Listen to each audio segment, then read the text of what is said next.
Iyo ugiye mu ishakiro ku mbuga zitandukanye ugashaka umuntu wavumbuye murandasi cyangwa se interineti, bakubwira ko yavumbuwe n'abagabo babiri b'abahanga mu bya mudasobwa, aribo Vitol Cerf wavukiye muri Leta Zunze Ubumwe za Amerika mu 1943 na Bob Kahane nawe yavukiye muri Leta Zunze Ubumwe za Amerika mu 1938.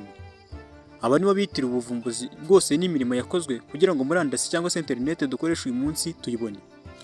Gusa nubwo aribo bitiriwe ubuvumbuzi bwa murandasi, hari umunyafurika nawe wakoze ubushakashatsi bukomeye, aho yatangaje ko ari we bifashishije kugira ngo bakore ikoranabuhanga rya murandasi, ariko ubushakashatsi bwe bifashishije ntibumwitirirwe. Uwo bamwita Philippe Emeagwali, ni umuhanga mu bya mudasobwa uvukiye mu gihugu cya Nigeria tariki 23 Kanama mwaka 1954, ndetse uyu mugabo ubwe yatangaje ko ari we wavumbuye murandasi ariko ntibamwitirira. Uyu mugabo yatsindiye ibihembo bitandukanye, aha twavuga nk'igihembo cya Golden Bell Prize mwaka 1989. Iki gihembo gitangwa buri mwaka kigahabwa uwahize abandi mu guhanga udushya no gukora gahunda za mudasobwa z'ingirakamaro. Uyu mugabo yagiye kwiga muri Leta Zunze Ubumwe za Amerika, yoherejwe n'igihugu cye mwaka 1977.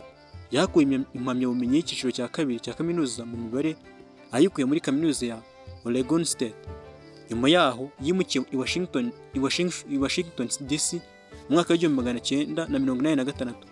Ahakura indi mpamyabumenyi y'ikirenga mu bijyanye n'inyanja n'ubwubatsi bwo mu mazi.